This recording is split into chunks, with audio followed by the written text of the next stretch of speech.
solidžios partijos įvaizdį. Lietuvoje prasiaubė galingas viesulas, kuris labiausiai niokojo Kauno ir Marijampolės regionus. Štai čia galinga stichija plėšė stogus, vartė medžius ir siaubė kapines. Žmonės prieš artėjančią tėvo dieną atvykę lankyti kapinių pamatė apokaliptinį vaizdą.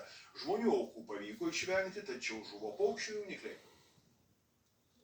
Štai kokį siaubingą momentą įamžino gyventojai. Galingas viesulas akimirksniu atplėšė ir atverčia Bangų ir Povilaičio gatvių kampinio namo stogą Kaune. Началось торнадо. Что? Крышу сорвало! Крышу сорвало напротив! Держись! Štai kokius stiprius vėjo gūsius ir po kiemą skraidančias medžių šakas fiksuoja kauniečių vaizdo stebėjimo kameros. Kiemus siaubia milžiniška jėga. Girdisi siaubingas ūžesys žmonių kadruose ir danguje besiformuojantis viesulo sūkurys. Štai neatlaiko dar vieno namo stogas. Įsišėlusi stichija jį nukelia ir bloškia tolyn. Viso namo stogo. Namas yra 12 išmeros. Jūs įsivaizduojat, Dalis stogo konstrukcijos pavojingai rymo prie eglės kieme. Čia pusė stogo dar tik tai, mėla ponė. O kitą pusę ten nunešė va. Vyras sako, kai ėmė siautėti viesulas, buvęs namie. Stichija tokia atėjo, reiškia, viesulas toks nuo kaiminystės pusės. Aš kambarį buvau, net nieko, tik tai langus laikau, kad, reiškia, nedarytų į vidų neįeitų tas man viesulas. Nes galvoju, kaip įeis, taip ir išeis per langus. Daugiausia namų nukenčia aplink Pabrėžos gatvę Leksotę. Čia buvo viesulo epicentras. Štai nuo pat ryto čia pluša darbininkai, krauna suniokoto stogo likučius ir valo teritoriją. O žmonėms rūpestis, nes lietus kiaurai merkia namus. Baisu. Dabar neaišku, kaip čia patvarkyti, kad nebėgtų į vidų. Įsivaizduojat, laša, vanduo. Laimė turtas draustas, tad nuostolius turėtų padengti draudimas, o gretimame kieme išverstos didžiulės eglės gyventojai sako, patyrė šoką. Labai nemalonu vaizdelį tragišką, nes su kelmais viskas išversta, kaip kelmus reikia prausti, kaip viską dabar susitvarkyti. Bet to aš mėgėjau tas eglės. Širdis skauda. Šiltnamiai pastumė, stiklai visi išbyrėjo. O štai čia jau Senevos kapinės. Prieš tėvo dieną artimųjų amžino poilsio vietų lankyti skubančius gyventojus pasitinka apokaliptinis vaizdas. Atrodo, lyg kapai veriasi. Viesulas it šapelius, su šaknimis čia išvartė šimtamečius medžius. Šie virsdami štai kaip iškilnojo net sunkiomis granitinėmis plokštėmis dengtas kapavietes.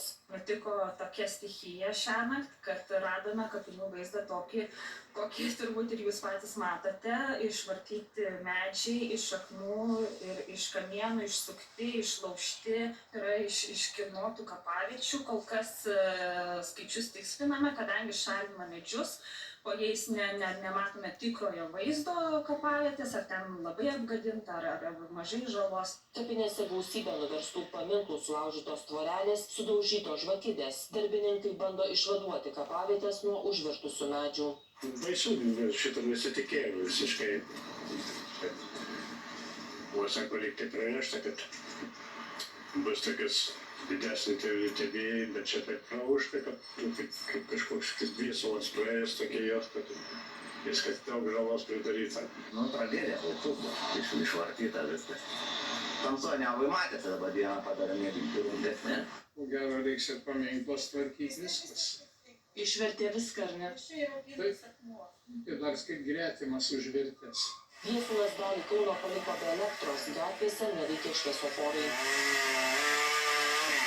Viesulas ritasi per šalį, štai čia jau vaizdai iš Kazlų Rūdos savivaldybės, kur gamtos stichija taip pat nepasigailėjo namų stogų, tvorų, medžių, elektros linijų. Aš tai nieko nebijau. Mano, aš va gyvenu antram aukšte, mačiau, kai šaka medis lūžo. Įtėtė per mano langą perbraukė, bet aš stovėjau ir žiūrėjau. Verkiam tų medukų. Va, mūsų mokyklos buvo. Mokyklų mokėmės nuo pradžių. Vietos gyventojai džiaugiasi, kad pavyko išvengti žmonių aukų, nors pavojaus būta rimto niekas nenukentėjo, tik dėja žuvo paukščių jaunikliai. Svarbiausia, kad šito išvengta, o kad pilni laukai skardų, nu tai susitvarkys. Pirmas į gyvenimą. Pirmas į šitoks judesys, tai pirmus įk. Jau toks garsas buvo, kad pieška dunda viskas. Gyventojai praūžus viesului kimba į darbus, puola tvarkyti suniokotą aplinką, skaičiuoja patirtus nuostolius. Ir ūžė, gal koks čia traktorius tokio dar nebuvo gyvenime. Nieko nematyt, niekas nevažinėja. Užgesys baisus, ne? Aš nežinau, čia toks kaip į tornadą gal buvo panašu, nežinau. Stiklai išdaužyti, sparnai, kapotas, medžiai iš sodo išvartyti, be elektros. Tai va. Darbo daug. Kaip matom, vakar prasiautė viesulas ir jisai buvo tikrai labai didelis, žalos žmonėms padaryta daug.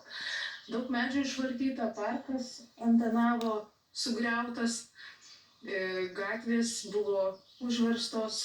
Viesulas iš viso išvertė čia apie 80 medžių, kritosi ne ąžuolai, klevai, uosiai, pušys. Tiesa, ne visos naujienos blogos. Tarp medžių įsitaisiusi paveldu laikoma Antanavo koplyčia Sveikutėlė. Atsakydamas į viešą Zelenskio